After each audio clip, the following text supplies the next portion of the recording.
Hey everyone, Yui here, back with another Transformers video review. This time we're looking at Transformers War for Cybertron, the original. Deluxe class Bumblebee, once again released as part of the Generations line because they just didn't do a full-on toy line for that. Anyways, here he is. He's like a Cybertronian beetle of sorts. Unlike Optimus, he definitely has more of a G1E kind of look to him. But just like on Prime, you got all that lovely red outline detail that they all got in the game. Except obviously Decepticons had purple. But he is a very big Cybertronian beetle. There he is. From underneath you can kind of see how he's all cramped up in there. Got his gun stored down here, and you can take that out and just leave it out, but it pretty much just easily stays tabbed in there, and you can also use that stored in robot mode. So bunch his feet together. There he is from top. Yeah. So now that the whole part's trying to come up. Now, I don't know if this was ever meant to close completely, but my copy has always had this huge gap just in between the bits there. Of course, since I pushed feet up a little bit more, this doesn't want to stay as it was, but, you know.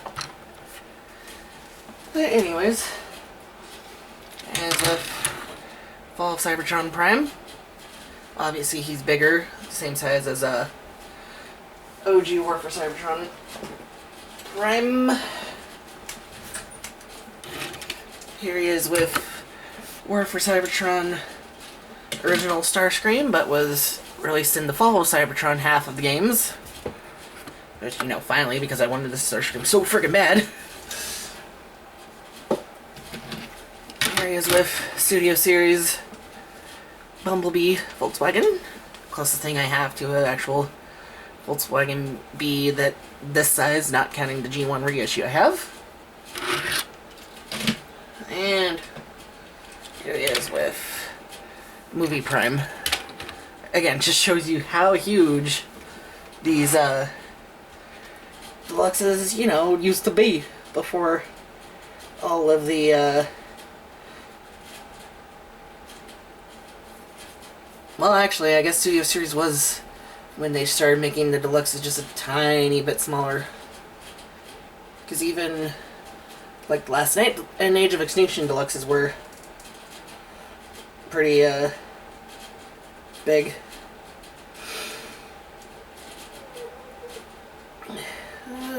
Sorry, I was replying to a message real quick.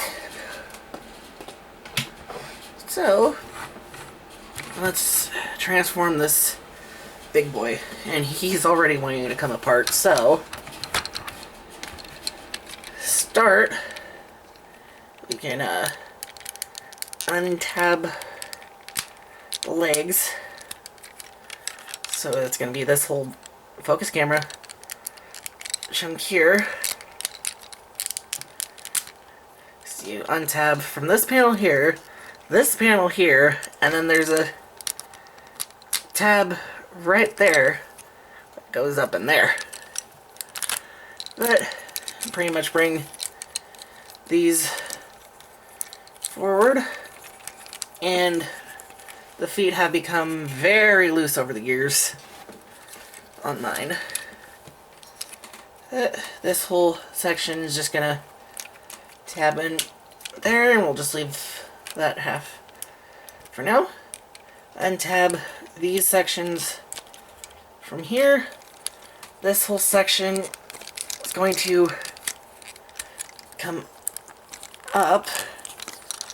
Oh, okay.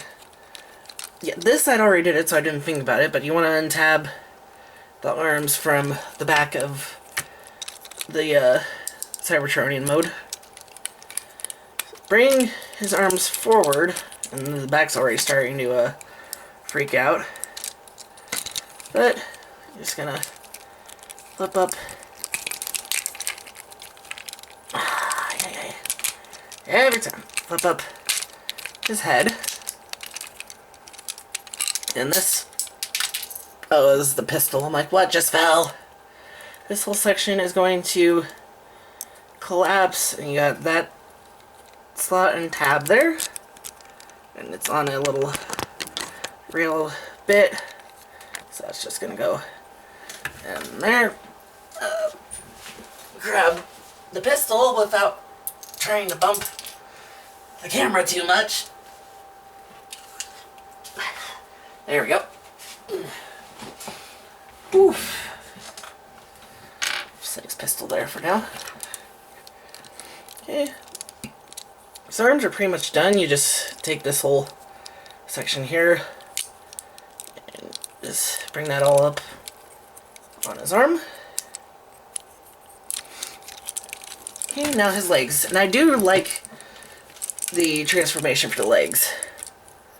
So you just pretty much pull it out, and that will remove that part from there and allow the wheel to slide in.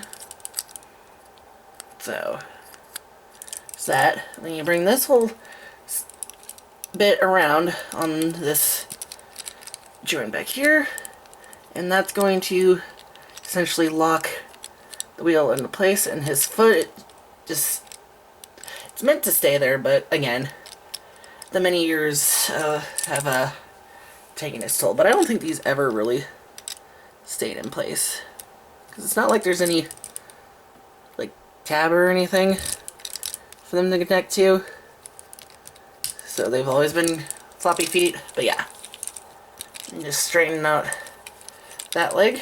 Same thing on this side, just extend. It's gonna fall. Bring that around. Straighten him all up.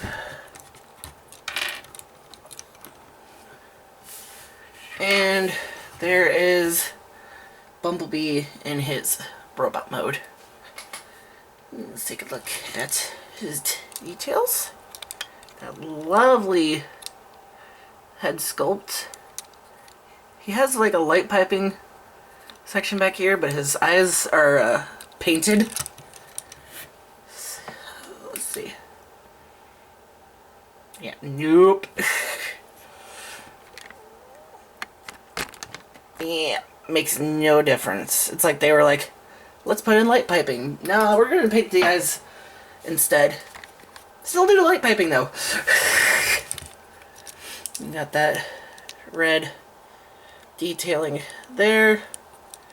His hand is able to rotate around. It's just, again, kind of loose because it's the ears. Got that nice detail brought in from the waist. Very skinny legs, but, you know, lovely looking legs. You have his backpack just nicely compressed on his, oh, come on. There we go. Now he's fully compressed. But it's like, yeah, he just wears the back of the car, but I mean, what are you gonna do? Yeah, arms can go full 360. Go in and out. Again, those old joints. You kind of get a extra shoulder articulation because of transformation. Head can move full 360. It is on its own little hinge, so you can just kind of make him look forward a bit. Also, I do love this whole bit because it keeps that front part of the vehicle mode, and you even get the fake lights that would be there. Waist can move 360 degrees if you get this whole backpack bit out of the way. Oh, come on. There we go. Yeah. So there's that. But again, that requires moving that whole chunk out of the way. Legs can go forward that far, back that far. Again, if you move the backpack out of the way, he can do full splits. And you do get your knee articulation. And I guess kind of a joint with the foot, but the whole wheel's supposed to go with it, so. Okay. Here is his little pistol. Nothing like any of the weapons you see in the game. Yeah, that little bit there just tabbed into that bit there, so that's where the storage is. But you can just give him his pistol so he can go around and shoot some Decepticons in the war. Or what I honestly love, and I think this is like part of a... I actually don't remember if these are actually in the game. I don't see why they would be, but you probably notice these little bits poking out. That's because bring them forward. They're just on little clicky ratchet joints. And you can give B some awesome arm blades. This is amazing. I used to do so many pictures. Heck, I still have some of the old pictures of him just like stabbing Revenge of the Fallen Lockdown, because there was just like a perfect way to just open up the chest and just dead Decepticon. But if you wanted, you can even just have one blade out. And of course I chose the really loose wrist. Loose wrist, yes. Have him have one sword and his pistol. Okay, let's do some size comparison. Here he is with OG Fall of Cybertron Prime. See how they look together. Obviously, Bumblebee is supposed to be a little shorter than Optimus, but again, these old Deluxes, you didn't really get accurate size. As with Jeep Bumblebee, see how they look together. And I could technically give him his sword from the Volkswagen Bee, but well, there's that. With movie Optimus, and again I'll show him with Fall of Cybertron Prime and War of Cybertron Starscream in their respective videos. So there's that. And I think that's gonna pretty much do it for this video. So if y'all enjoyed it, be sure to like, comment, subscribe, all that fun stuff. Check out the links down in the description below. And I'll see y'all in the next video. Bye!